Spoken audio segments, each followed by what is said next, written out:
welcome to 10 for 10 here on the WTEN Plus app, 10 Sports Topics with the News 10 Sports team. I'm Griffin Haas, joined by Brian Rudman. And Brian, we are starting off this week with baseball because I don't know if you could feel the heat, but the hot stove starting to warm up. Is starting to heat up. And we yeah. start with my Mets trading career Met Brandon Nimmo to the Texas Rangers for Marcus Semien. And this is where we get into a difficult place in the baseball offseason where a lot of people react to moves individually, and it's kind of hard to do that right now because on the surface, I don't think it's easy to get excited for this trade or to be too negative on this trade unless you're just a fan who's attached to Brandon Nimmo and likes Brandon Nimmo.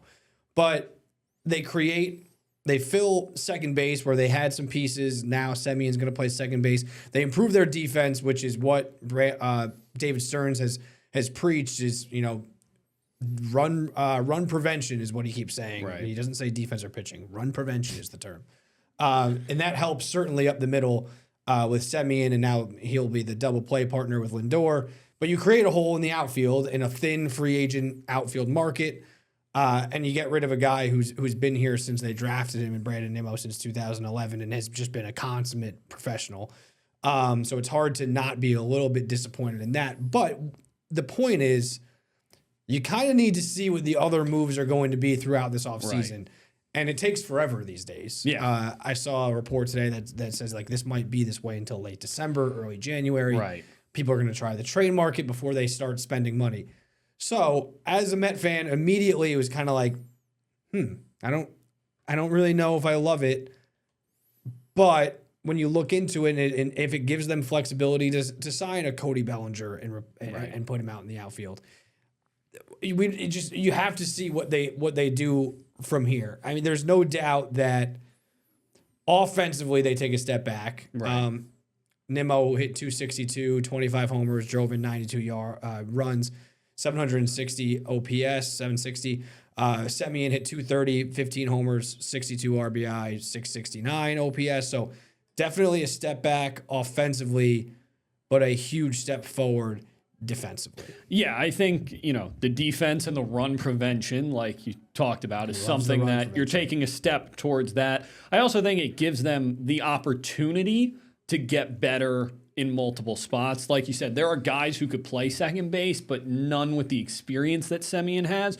So I think if you can now fill and improve in left field with a guy like Bellinger, or if you want to go after, be aggressive and go after Tucker, if you want to do that sort of thing, you have the opportunity to get better. But to your point, we don't know. It's too early, and I think this is going to be a theme throughout the offseason until, like last year, Bregman didn't sign with the Red Sox until they were already in spring training. So I think, up until all the big names are off the board and everything and the dust is kind of settled, it's always going to be too early to say, well, there's always the chance to improve. So until we really get into camp in February, there's still the chance for Stearns to improve this team and make this move pay off. This trade in a vacuum probably doesn't do a lot for Mets fans in terms of, the offense is going to take a step back. Yes, you're getting better defensively, and I'm sure it's always tough when you have a guy who's been with the organization for as long as Nimmo has to trade him away. That's always tough. But I think this gives them the opportunity to improve in multiple ways. Yeah, and from the offensive side of things, I mean, Semien is 2 seasons removed from a year where he finished third in MVP voting in the AL. He hit 276. He hit 29 homers, drove in 100 runs. He said yesterday, and we're recording this on Wednesday because of the holiday. Right. Happy Thanksgiving, Happy everybody. Thanksgiving, everybody. We should have started with get that out of the way. Let's get that out of the way. Had a great holiday because you're listening to this on Friday. He said that he wants to get back to being that type of bat, and he thinks he still can. He made some tweaks after May last year that led to a huge uptick in offensive numbers, but there's no doubt they're doing this for the defense. Now, a couple things that have kind of bothered me that I've seen are some people saying, oh, well, Stearns, this is strictly a business decision, and it shows that if he's ready to get rid of Nimmo, he'll get rid of Alonso and Diaz too. I think that's ridiculous. I think it does show that obviously, yes, business decisions are going to be made, but I don't think that this move impacts Alonso or Diaz all that much, except for the fact that the biggest part of this, or one of the bigger parts of it, is that Semien, he's 35 years old, so he's older, but he's owed more money, but over 3 years. Right. So it's less total money. Nimmo still had 5 years on the contract. I love Brandon Nimmo.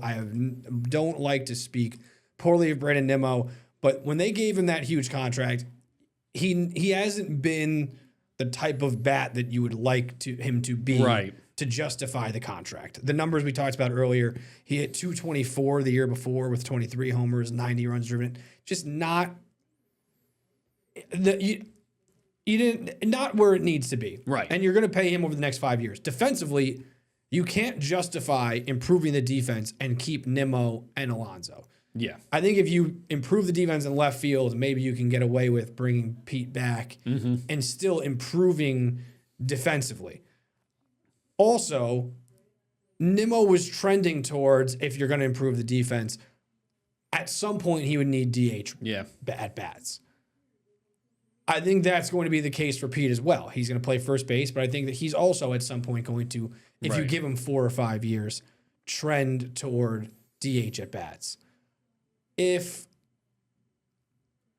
that is the way that you're going, you can't have both of them. So I think that if anything, this opens things up to bring Pete back while still maintaining some flexibility and also still being able to improve the defense. Yeah, I would agree with that. I think on the contract side, it gives you the ability to give Pete a little bit longer of a deal if that's what he's looking for. It also gives you the opportunity to go after some other guys and spend some money elsewhere on a longer-term basis. I also think, to your point with the defense, adding a guy like Semien at second base to kind of help on that side of the infield with Alonso, it does indicate you're still trying to get better defensively while also being able to say, let's bring back Pete for his bat, but we're going to give him a little more help defensively with Semien, who's been pretty solid throughout his career. And like we've been talking about, that's a defensive move. That's an move to improve the defense.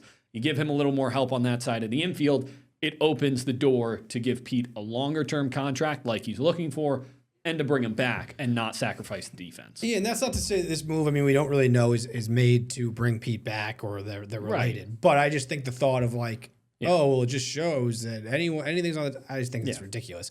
And I do think that if anything, that does open things up to bring Pete back. Now, David Stearns was asked, could you bring back Pete – could you bring back Diaz and still add a top-of-the-line outfielder salary-wise? And he said, sure. I mean, they have, with Steve Cohen, they have the ability to do and the backing to do whatever they want. That doesn't mean that they're going to do that. Yeah.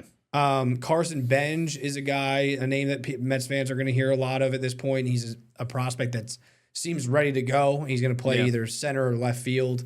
Right field's taken right now, Juan Soto.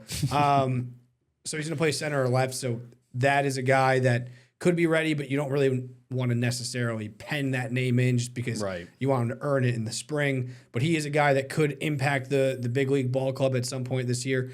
I also wouldn't be surprised if there's another trade to come. I think there's going to be definitely trades to come for the Mets, whether they're for pitchers or for outfielders. But there definitely would it be Luis Robert, a center fielder from the White Sox that they talked to last year.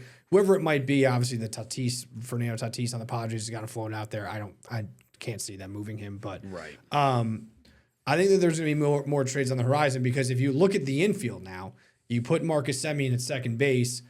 Now you have Marcus Semien, Jeff McNeil, who I thought was going to get traded, but it's the way that David Stearns has been talking about Jeff McNeil being a factor for this club and being able to play in the outfield and play in the infield. It seems like he's going to be back, maybe as like a bench and just kind of plug and play guy. Utility guy, So they have Jeff, they have Semien. Semien's going to play every day at second base. Then you have Luis Angel Acuna and Ronny Mauricio and Vientos and Beatty. So Vientos can't play second, but Beatty, Mauricio, and Acuna were all guys who could have gotten reps at second. I still think that Beatty, unless he gets traded in some sort of blockbuster deal, is going to be the third baseman for this team. So that leaves Vientos, if they don't move him to first for Pete. There's so many possibilities. Right. But that leaves Vientos, Acuna, and Mauricio. Out of those 4 guys, I think at least 2 get traded. Yeah. I could be wrong, but I think at least 2 get traded because you just don't have the reps for all of those guys. Right. I think they'd probably like it to be Mauricio or possibly Vientos. I think Acuna has value in coming off of the bench. Yeah. And with his speed, his glove is great. Mauricio didn't really produce off the bench last year. I think he needs more everyday playing time. Yeah. But you've kind of created a massive position of depth to deal from to fill the rest of those holes. I have to think that David Stearns has something for the outfield in mind that we will find out over the next month to 2 months. You'd like to think, because if he doesn't, then that's just not good work. That's not planning ahead. And the Mets are in a position, probably a stronger position than many other teams to deal at this point because, like you said, the depth they have in the infield, and they still have quite a few prospects coming up. Like you mentioned, bench, they still have Jet Williams coming up a pipeline, Ryan Clifford. There are guys who could get dealt for this Mets team to help improve the major league roster because while the Semien trade improves the defense, it now creates a serious hole in left field. And the Mets also still have to address starting pitching because that was their Achilles heel last year. And it's something that has to improve if this team's going to make a run. Yeah, the starting pitching is going to be the big. I mean, people are almost forgetting because we're talking about all this other stuff. The starting pitching is going to be. They're going to be involved in. I'm sure. I mean, they've already reported this that if Skubal is available, the Mets will be very involved in that.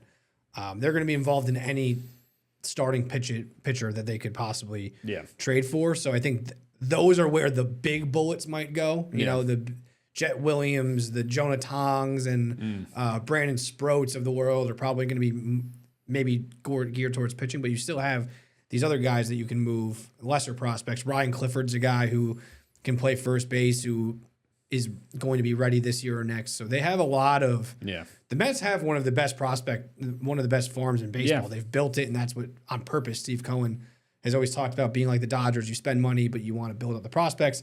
They've done that, and now they are in a position to be serious players in the trade market. They could also sign a guy like Cody Bellinger. It makes me a little bit nervous because I think he's going to get a lot of money, and he's very up and down. The last 3 years, he's been great. Yeah. But then he had a year where he hit 210 before that, 165 before that. So he's just had some fluctuations. Yeah, I think the one thing with Bellinger is that he's good defensively pretty consistently, and you can do different things with him. He can play all over the outfield, and you can also move him to the infield in a situation where you don't re-sign Pete, or if you bring Pete back and you want to give him some DH reps, you can do that. I agree. He's going to get a big contract, and offensively he's been up and down, but I think at least if you bring in Bellinger, at least he gives you flexibility defensively. Yeah, Bellinger, his ability to play first, if Benj all of a sudden is a factor, and then you can put Benj in left and Bellinger plays first, and if you bring back Pete, he can get some DH reps. I think that definitely helps. There are so many possibilities with the money that they have and the prospects that they have. There are so many ways they can do this. So that's where it's just, if you're overreacting one way or the other, if you're overreacting because you love Brandon Nimmo as a Met, then that's one thing. But on the field, if you're overreacting to this one way or another, I think it's not the right thing to do at this point. A lot of possibilities still there for the Mets. They're far from done, and I think they've proven that. Let's move on to your Red Sox. They trade for veteran Sonny Gray from the St. Louis Cardinals. They send right-hander Richard Fitz and lefty prospect Brandon Clark. They're also going to get $20 million to cover, I think it was $31 million, so they're going to play $11 million. And then there'll be a mutual option for 2027. Gray waived his no-trade clause to be there. He's a three-time All-Star, 14-8, 4.28 ERA last year. He's 36 years old, but I think as is the case with the Mets, and you can speak for your Red Sox, but I think it's a similar thing of what other moves are they going to make to this rotation? Is this the move? Is this one of the moves? Yeah. That's, I think, where it kind of lies. Yeah, I think in a vacuum, I think I like this move because you bring in a veteran guy to a pitching staff that was really young. I mean, even Garrett Crochet last season was just his second season as a starter, and the first one that he went, a full year pitching because they shut him down in August the year before in Chicago. I think I like the move of bringing in a veteran, and I think you dealt from a place where, you know, you had some depth in the prospects to move. I love that they're getting $20 million to help because it still, you know, frees up some space. But similar to the Mets, I think, you know, if this is the only move they make, I don't love it because then you're relying on him being what Lucas Giolito was last year and maybe even better. Because I don't really think this guy's a number 2 right now in his career in a rotation. And that's really what the Red Sox need. I think if they bring in a number 2 and you have someone to back up Crochet and still be ahead of, you know, Brian Bayo and Sonny Gray and then the young guys on the back end, I think that's good. I love Sonny Gray as a you know, a 4 or 5, maybe even a 3. But, you know, if you're expecting him to be the 2 and take this pitching to the next level, it's not there. And I think one thing that's under the radar, the Red Sox need power bats, but I think being able to match up pitching rotation, especially in this division where the Orioles have a good offense, they're going to be back. The Rays are always tough. The Blue Jays just went to the World Series. They're a great lineup. And the Yankees might have one of the best rotations in the league next year. This is a spot where the Red Sox do need, the middle of the rotation is a spot where the Red Sox need to improve. Sonny Gray doesn't do it as a number 2. I think if he's the 3, 4, or 5, it's a great move. If he's the number 2, not so much. Yeah, I would say outside of the let's see what they do next, I think that I have 2 big takeaways for the Red Sox. One, I think them eating the money is a big part of it. You shouldn't have to say that when you're the Boston Red Sox, but they have not shown an inclination to be, let alone the Mets, Dodgers level, but even really on the Yankees level of, which is still high level. They haven't spent like they used to in the years past. So the fact that they're only paying him $11 million this year, I think makes this move a lot more palatable, and maybe you give up a little bit more on the prospect front, but I don't think that either of those guys are, I mean, we'll see, and you never know, but I don't think it's anyone that you're really hurting too much about missing out on. So I think the money part of it's huge because it still allows them to make a move for another pitcher for those other moves to come, which again, you still have to make them. And if it's just getting them to pay it because you don't want to pay it, if you're reinvesting it, then that's a big plus. I think the other thing is just the fact that last year, he's 36 years old, but last year he didn't miss a start. And the Red Sox, outside of Crochet, had a lot of inconsistencies, some injuries, up and down, plugging in young pitchers. And if you can just, especially if he's a 3 through 5 starter, just pencil that name in every day and just get consistent innings and consistent pitching from a guy like Sonny Gray, I think that is underrated, especially in this era of baseball where like pitching injuries seem to be so much more common and guys are throwing out their arms left and right. Having a guy that can just be a steady Eddie and just be in there and pitch every day, I think it's a big plus. Yeah, absolutely. And especially as you get into the dog days of summer and you get into September and October when you need some veteran presence, I think having that is key. I think my hope is that he's what Lucas Giolito was last year, a veteran guy in the middle of the rotation. So if he is that, if they can go get someone else to back up Crochet at the top and Sonny Gray is either your 3 or your 4, and it's a guy who once every 5-6 days is on the mound for, 5 innings, then this is a fantastic move. But, Breslow's interesting. He says he's going to do a lot of things, and then in the past, we haven't seen it happen. Now, I'll say this. This is the first year that I think the Red Sox are in full go mode. Even last year, signing Bregman, because they were so young and they had guys coming up, it still wasn't the year to go and chase after a championship. Roman Anthony's in the league now. He's coming back healthy. He looks legit. It's time for the Red Sox to go and really go after it. And if this is the move to do that, I don't love it. But if this is just let's get a guy that's going to pitch every 5 days, then this is a fantastic move. Yeah, like everything in this baseball offseason, we're just going to have to wait and probably wait a long time to see how we can fully judge this. And we'll move on to the Yankees quickly as well. They haven't made a move that we could talk about yet, but owner Hal Steinbrenner did talk to the media on Monday. And what a call this was. It started off, he was very testy from the start and did not like being asked questions about payroll.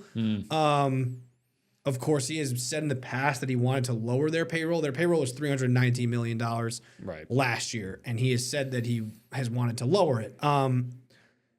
John Heyman had basically said, there was a Forbes report that said they generated over $700 million in revenue, and he said, it would be fair to say that you made a profit. You made $700 million.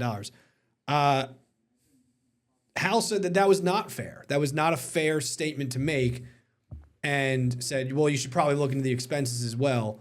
And then when John Heyman was like, well, what are your expenses? He said, I don't want to talk about it. I don't want to get into it. But that's not a fair statement or an accurate statement. Everybody wants to talk about revenues. They need to talk about our expenses, including the $100 million expense to the city of New York that we pay every February 1, including the COVID year. It all starts to add up in a hurry. I remind you that the Yankees are the most valuable team in all of sports. Nobody spends more money, I don't believe, on player development. Blah, blah, blah, blah, blah. Again, then asked, well, what are those expenses? Like you're saying, right? What are those expenses then? Tell me. I don't want to talk about it, which is a little strange. But basically suggested that the Yankees don't make a profit. Very hard to believe. Yeah. He then also said that obviously it's early in the offseason and they'll see what they do. But, John Heyman asked, like, do you want to lower your payroll? He said, would it be ideal if I went down with the payroll? Of course. But does that mean that's going to happen? Of course not. We want to field a team that we can win a championship or we believe could win a championship. I just don't know why he doesn't say, like, we're going to do what we can do to improve the team and put a championship product on the field. I feel like you're kind of shooting yourself in the foot with getting into the specifics of the payroll talk. You could just be like, I don't think the Yankee fans who are looking for their first World Series since 2009 or looking for this team to get over the top want to hear about Hal Steinbrenner whining about how much he has to pay the city of New York and that he's not making a profit. Yeah, it's for the owner of a Major League Baseball team to be complaining about payroll and all the expenses. It just seems a little out of place. I mean, this is the New York Yankees. They're supposed to be one of the biggest spenders and, valuable franchises. And, I'm sure, as a Red Sox fan, I can't relate to the Yankee fans on much, but I would be frustrated if I heard my ownership group, my owner, talking about this. And for a team that hasn't won a World Series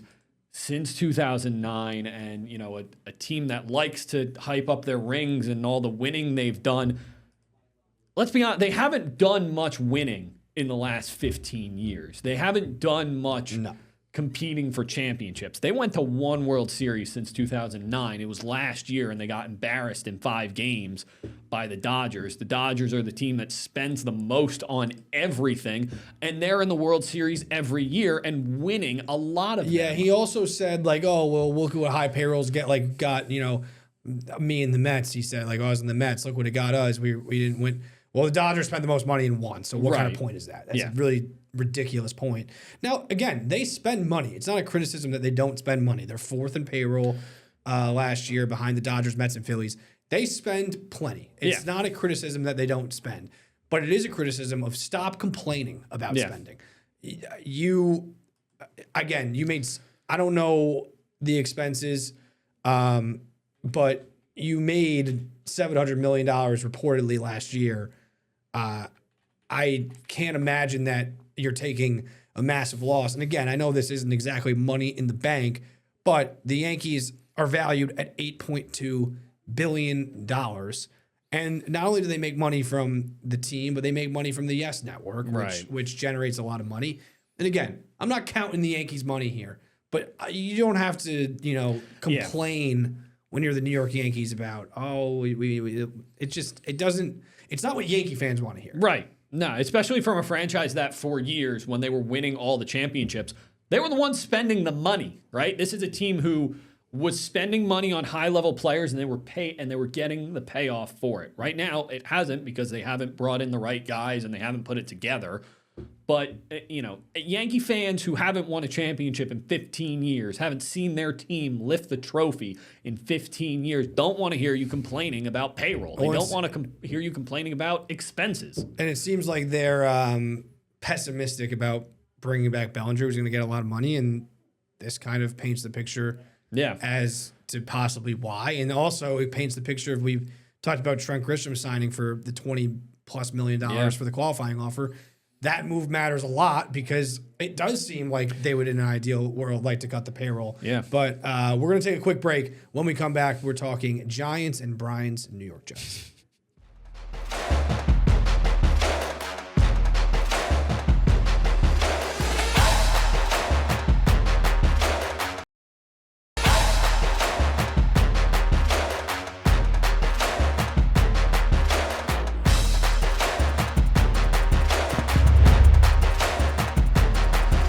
All right, welcome back to 10 for 10, and we are now talking NFL football, starting with the New York Giants. Blew another double-digit lead against the Detroit Lions, and that led to, I think, the news that a lot of Giants fans were looking for, which is the firing of defensive coordinator Shane Bowen. I think a lot of people, when Dable got fired, were hoping it would be Shane Bowen or that both of them would be fired.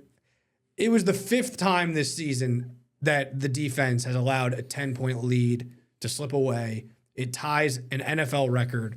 And they had the Lions on the ropes in this game. I mean, obviously, because they were up by double digits. But, this was a game that was electric, first of all, because Jameis Winston. Oh, it was awesome. Jameis Winston is a gift. What a game. He's a gift what a guy. He's a gift to football. The Jameis, so the Giants go up 10-0 out of the gate against a Lions team that is obviously very good. Then they kind of traded touchdowns. They were up even, they were up 20-14 going into the fourth. They were up 27-17 with 5 minutes to go. And they give up a huge Jahmyr Gibbs touchdown run, a field goal, and then the overtime, the 69-yard Jahmyr Gibbs run. I mean, Jahmyr Gibbs was 15 carries, 219 yards, 2 touchdowns rushing, 11 catches, 45 yards, and a touchdown receiving. He was unbelievable. And we'll get to the Jameis Winston play in a second because that could be its own segment. But starting with the defense, I mean, this move makes sense because if you're Mike Kafka and you're the interim head coach, like you're trying to win as many games as you can and also evaluate, if you are going to be the head coach, who can somebody else step up and be a DC? And it's just inexcusable with some talent on that defense. They're not fantastic, but the talent on that defense is there, especially on the defensive line. When you should be pinning your ears back and letting these defensive linemen go hunt and get the quarterback, they just collapse time in and time out. Yeah, I mean, this is a unit where, listen, you never want to let up 34, 27, 24, 34, whatever. They're allowing a lot of points in every game. And that alone is a reason to start questioning your defensive coordinator. But the strength of this unit is supposed to be the line and their ability to get after the quarterback. And like you said, at a point in the game, when you're up multiple scores, when you're up in the fourth quarter, when you should be dropping 7-8 guys into coverage and just letting these, your D linemen, Brian Burns, Abdul Carter, Dexter Lawrence, all these guys who you paid money, spent high draft picks on, when these guys should be able to hunt and do what they do best, this defense is just letting teams walk all over them. And it was time to make a change at defensive coordinator. And, it's been a frustrating year, I'm sure, for Giants fans. The injuries don't help, but, defensively, this team has been in a spot to win a lot more games than they have. They're 2-9, 2-10 now. They've lost 6 in a row, and the loss 2-10. The loss is 34 points, 27 points, 24 points, 34, 38, and 33. And in those games, they scored 32, 20, 24, 20, 20, 27. So, like you said, they're not only blowing it, but they're giving up a ton of points. Yeah.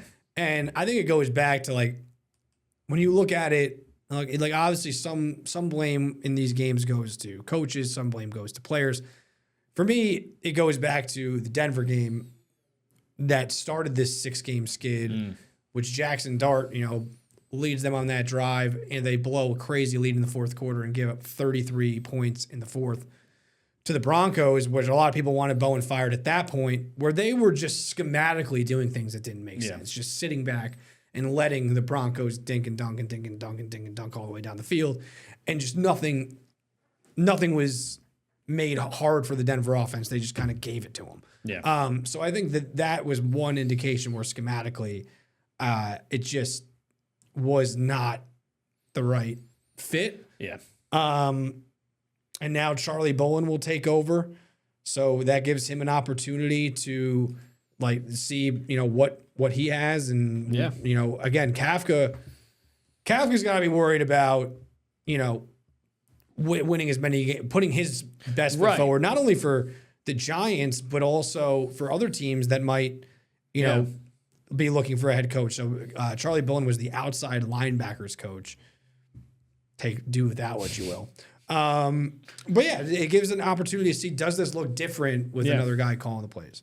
Yeah, and I think when something happens once, you can say, all right, the players didn't execute. When it happens a couple times, you start to. When it is every week, when this is a problem that is consistent, it's coaching. It goes back to coaching. It does in all sports. When there's a trend, more times than not, it's the coach not being able to get the message across to the players or drawing up the wrong system or whatever it is. It goes back to coaching, and it was time to make this change. Now the Giants get the Patriots, who we'll talk about in a little bit on Monday Night Football.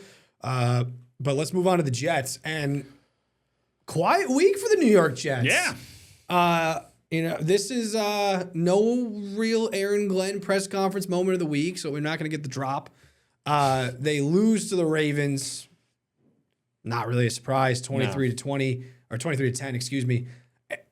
They were in this game. I mean, it was there. I mean, at halftime, they were up 7-3. They were competitive, and at the third quarter, it kind of flipped on its head. But, in the fourth quarter, they had the ball with an opportunity to cut into the lead, and Breece Hall fumbles and puts one on the deck, and you can't turn the ball over, especially when you're the Jets with the talent that they have.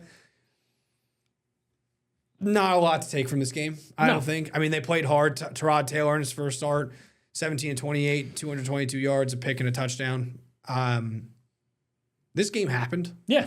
I think we're at the point with the Jets we talk about every week. If they're not, on the field at least, when they're not making headlines off the field, which they do so well. Yeah. But, a week like this when it's quiet, you're in the evaluation period for this team. I think once again, Breece Hall had a good day. Breece Hall is a really good football player. He fumbled the ball. It got ripped out at the 3-yard line when he was fighting for extra yards. It stinks. It's something you don't want to see happen, but, it is what it is in that spot. I think for the Jets, once again, when the whole world knows you want to run the ball, the offensive line moved the line of scrimmage. I think this is something that is starting to look good. Yes, they only put up 10 points. It wasn't great. They fumbled the ball in the red zone. But the offense looked better. You're starting to see some of the things that Engstrang wants to run. I think Tyrod Taylor, didn't do anything to hurt the Jets, and he kind of kept the offense moving in the way they kind of want it to. Got the ball out to Mechie, who looked really good. Third quarter, game kind of flipped, like you said. They went for it on 4th and 2 on their own side of the field. I don't hate it. You're 2-8. You're on the road in a game you're supposed to lose. I don't hate being aggressive. I didn't love the play call throwing on 4th and 2 on 3rd down and short. They didn't run. They ran the ball, but it was with Isaiah Davis and not Breece Hall. Yeah, the only thing about that was if they get that on 4th and 2 on their own side of the field, I don't know if they score. So it's almost like, do you just punt and just keep it a close game? Because it's not like it's not like you felt like with their offense, like if we get this. Yeah, we're going, but you do have to maximize your opportunities. But. Yeah, and I think I don't hate the aggressiveness from Glenn. We saw it, at the start of the Patriots game. He seems to want to be more aggressive now, and I don't mind that. Let your offense go out and fight and go out and play and see what you got. And you know what? The Ravens are a good team. They're more talented than the Jets, and the Jets would have had to play a perfect game to win in this one, and they didn't. And but there are little positives to play. John Mechie looked good, and the offensive line moved well. I'm going to get to something you just said in 1 second, but I do want to add to the fumble. Fumble was with 9 minutes left, and they were going in to score. Or it was actually by the time it happened, it was 6:58. I was watching the game. Even if they score a touchdown, anything can happen in the NFL. Yeah. I did not get the feeling like. No, they didn't feel like they were going to score. Like their offense wasn't moving the ball consistently. I didn't think that they were really going to score and then all of a sudden, turn that into this big comeback. But you never know. this isn't a Ravens show, but I do think it also matters with this game. You said that the Ravens are a good team. Are the Ravens a good team? I don't know. They are a talented team. They're a better team than the Jets. They are a better team than the Jets. But are they a good team? Because they look terrible. And Yeah. I know the Jets are fighting, but like, you know, to score 23 points on the Jets, and again, have 3 points on the board at halftime. Yeah. There's just something. Lamar doesn't look right. He Yeah, doesn't and look they like kept- he can run. Yeah, they kept talking 7 about how he carries for still looks 11 banged yards. up. I do think if it is an injury thing with Lamar, if he can get back healthy, I think that changes things. But I think you're right. After watching that game, you know, if this is the Lamar we're going to get the rest of the year, the Ravens are not as dynamic of an offense. I mean, they as beat they've the been in Jets. past. They beat the Browns by a touchdown. They beat the Vikings, who now stink. We know at that time that 8-point win looked okay, but J.J. McCarthy's horrible. Yeah. And that game now looks like They beat the Dolphins, who are not very good, at least weren't playing well at that point. And they beat the Bears, which is a good win. But I guess my point is just that, and the only reason I'm talking about it, because we don't really care about the Ravens on the show, is just it was kind of impressive for the Jets because they were fighting and they were in it. And look, they took the. I just don't know if the Ravens are very good. They made it a fight. It was on the road. They were double-digit underdogs. Yeah. Now they get the Falcons. They get the Falcons at home. They get Kirk Cousins. What could have been? Oh yeah. A long rumored New York Jet, Kirk Cousins. So we'll see. That game it's gonna be ugly. Can't wait to watch. Another thriller for the Jets. Yeah, the 2-9 Jets at home against the 4-7 Falcons. That's what dreams are made of. With Kirk Cousins and Falcons with Kirk Cousins. and a doubtful Drake London. Falcons are 2.5-point favorites. I'll just say this: I think the Jets win the game. I think it's one of the few times this year I think the Jets have a win real the shot. game. You heard it here first on 10 for 10. We're going to take a quick break, but when we come back, we got Bills and Patriots.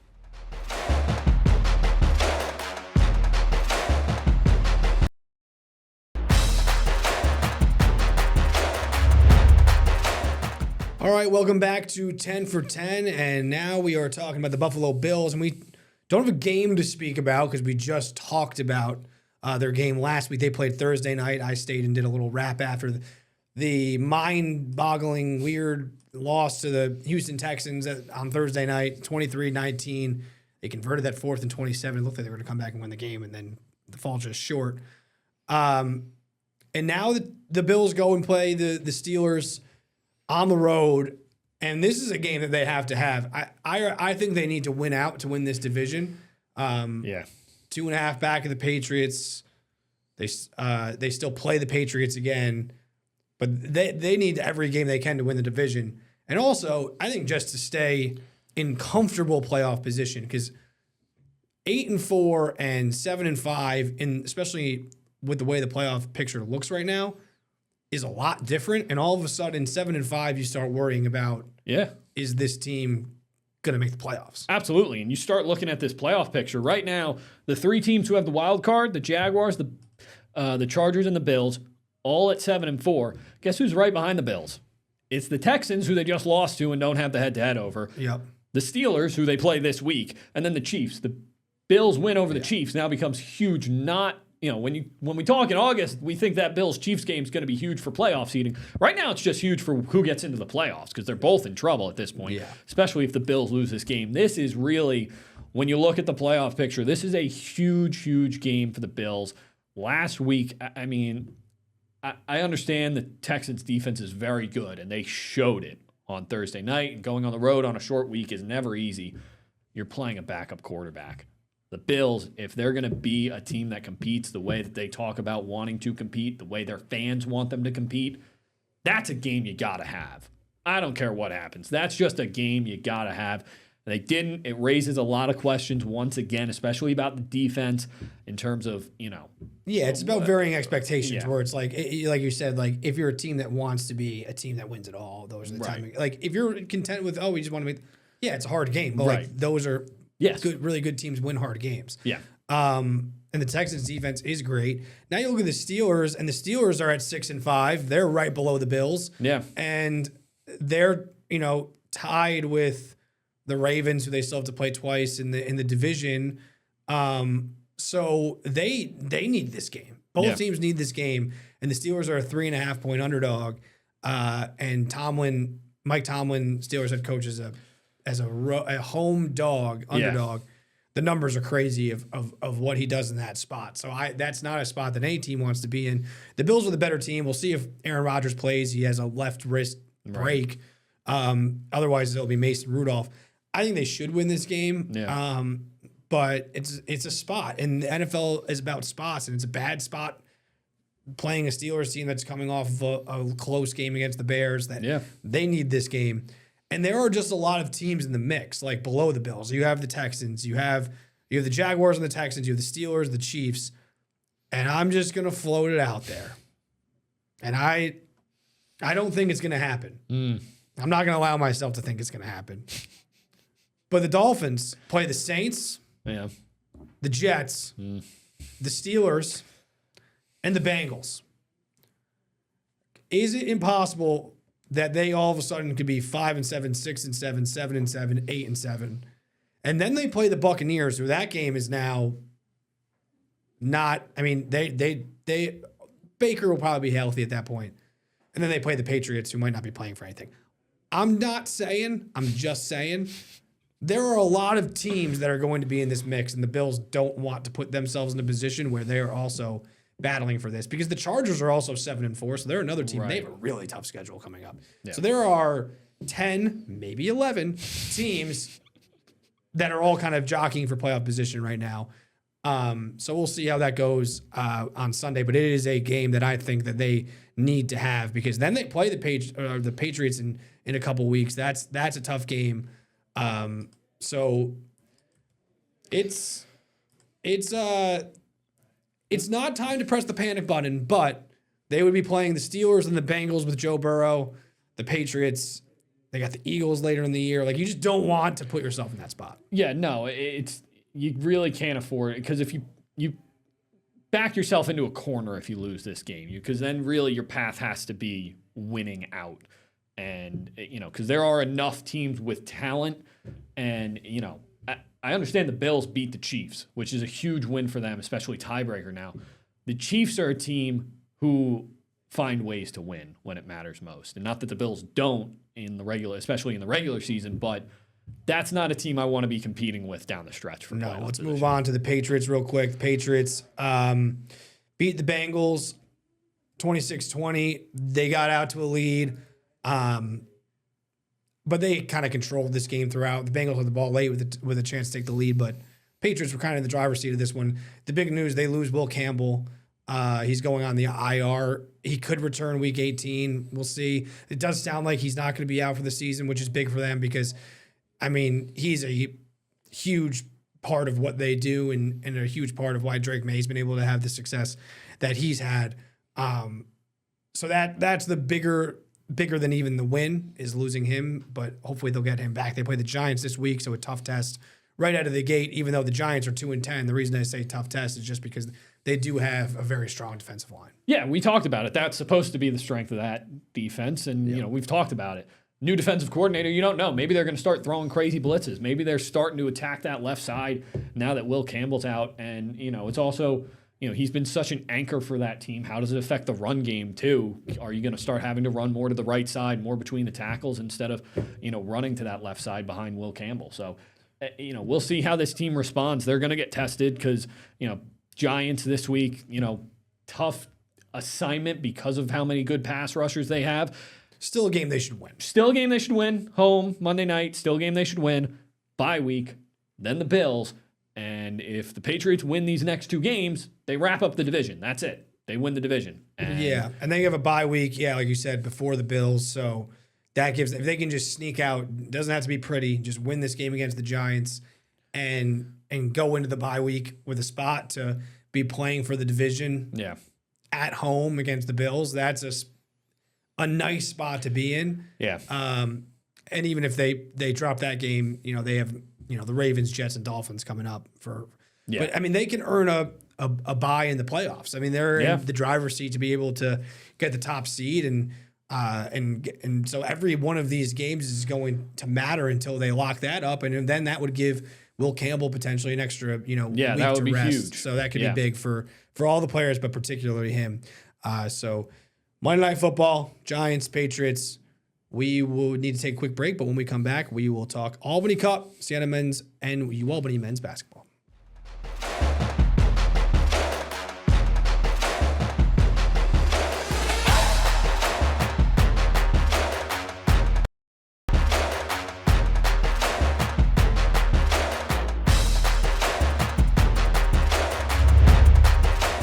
All right, welcome back to 10 for 10. We're talking Albany Cup. Siena with a big 73-63 win over the UAlbany men's basketball team to take the Albany Cup back. UAlbany had won it 2 years in a row. Siena wins it this year. I think both teams showed a lot in this game. I mean, Siena had a 15-point halftime lead. UAlbany battled throughout. This was kind of their first game against light competition. They played D3 teams. They played high-end D1 teams. So I think it's kind of hard still to judge what they are. I think we need to see more throughout the non-conference schedule to see what they're going to be going into conference play. Dwayne Killing said that, I think they know how to win better than we do right now. And I think that makes sense because they've either won by 50 or been, getting, blown out, or not blown out. They've contended in some of these games, but beaten by some big numbers by high D1 competition in Marquette and UMass and those kind of teams. So I think that it makes sense that they're going to have to find their footing in these closer games, but a big win for Siena. Yeah, I think Siena, it's a big win because after coming off, not only because it's the Albany Cup and they get the bragging rights and they get the cup back, but after losing in the Franciscan Cup to St. Bonaventure and then losing on that half-court buzzer beater to Colgate, this was just a game they needed to win. They needed to, last year a lot of it was there were 1 or 2 possession losses for them, and this year a big focus has been like, they need to turn those into wins, especially when they get into conference play. This was a good example of them closing out a game and finding a way because, like you said, they led by 15 at the half. UAlbany stormed out of the break and cut it down to 4 points. Yeah. This was a tight game. And I think on UAlbany's side, I think Siena's experience and team chemistry with all the returners and just their kind of ability to play together kind of showed a little bit more. There's a lot of talent on UAlbany. I think they just need to find their way to win because Amir Lindsay was the leading scorer in the game. He looked great. OKK looks dominant in the post when they can get the ball to him. I think this team just needs to kind of find their rhythm and find their flow. And, like DK said, they need to learn how to win in these games. And I think the hope for UAlbany is that they take this experience against the Siena team who is good, who we expect to be competing for a MAC championship. And I think you hope that they learn from this experience. And when they face tough games in the America East, close games in conference play, you hope that they pull it out because they went through this. Yeah, so Siena bounced back. Also, not bounced back. They continued with a close win over Holy Cross. They're now in D.C. for the Capital Thanksgiving Classic, where UAlbany is looking to bounce back in Canada for the Northern Classic against Colgate, who Siena lost to Fordham, and they play Oneonta. So we'll see what they can do in Canada. Let's move on to the women's teams. The Siena women's basketball team continues to be a struggle for them. They dropped to 0-7, but they played Rutgers, who's a major D1 team, after losing, the Albany Cup by 25. They played Rutgers within 6. They were tied going into the 4th. Valencia Fontenelle-Poston looked really good. She had, I think, 15 points. So, and then they lose to Cornell, who's an Ivy League team, by 2. So, I mean, again, non-conference is always hard to tell. It doesn't really matter what you do record-wise as long as you're playing well when you get into conference play.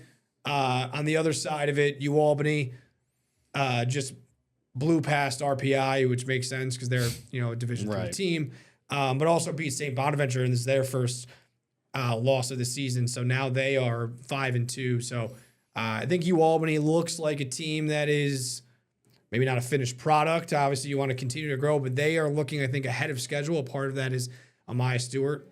Head coach Colleen Mullen told me she kind of changed the equation of what their offense looks like. They didn't really count on her to be this good.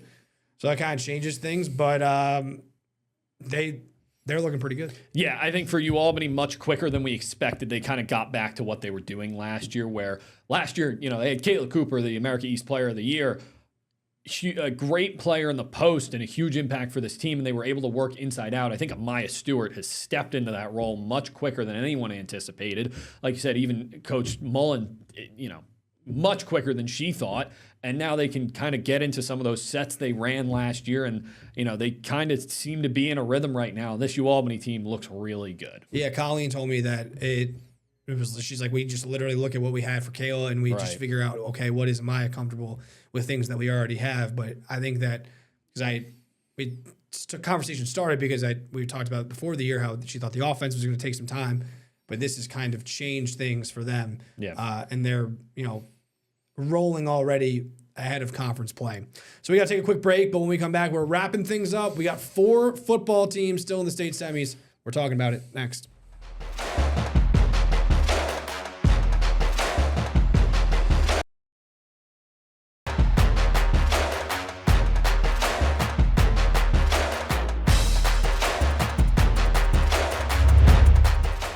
All right, welcome back to 10 for 10. We are wrapping things up as we do with high school football. State semifinal weekend in Middletown, and Brian is gearing up his car and he's going down to Middletown. Oh, yeah. From the area. Won't get too specific about where you're from. But so you'll be at these games. It starts Friday at 3 o'clock. But if you're watching this, Greenwich is probably already playing Tuckahoe or the game is over. Right. So Greenwich plays Tuckahoe. They lost in the state semis last year, Greenwich. So they're looking to avenge that and get to the state title game. On Saturday, we have Schuylerville looking to go back-to-back in the states. They won their first state championship last year. Glens Falls, who, again, much like Greenwich, lost in the state semis last year. They lost in a close one as well. So they're looking to get to the state championship and kind of right that wrong. And then you have Saratoga Springs, who hasn't been here in some time, playing Mamaroneck. Glens Falls playing Sleepy Hollow. Schuylerville playing Bronxville. So we have some good opportunities to be punching some tickets to the Dome this weekend. Yeah, I mean, listen, out of the 5 classifications, we got 4 teams going. 4 of our champions are still playing, which is just awesome. Some interesting storylines this week, right? Greenwich and Glens Falls lost in this game last year. Certainly, I talked to them. Both of those teams are already this week. Both of them very motivated to get there, avenge that loss. Schuylerville, talked to them today. They know what it takes, but there are still a lot of young guys who weren't a part of that team last year, but they have the experience leading them. And then Saratoga Springs, I mean, just an awesome run for the Blue Streaks this year. Haven't been there in 10 years, and I think it's going to be really exciting to watch, and hopefully a couple of these teams are able to punch their tickets to the Dome. Brian is camping out in Middletown, aka just staying at his parents' house, but he's doing so we can bring you some great coverage, highlights, reaction. News 10 is your place for it. So thank you for joining us on this episode of 10 for 10. We hope you had a wonderful Thanksgiving. Have a great weekend, and we'll see you next week.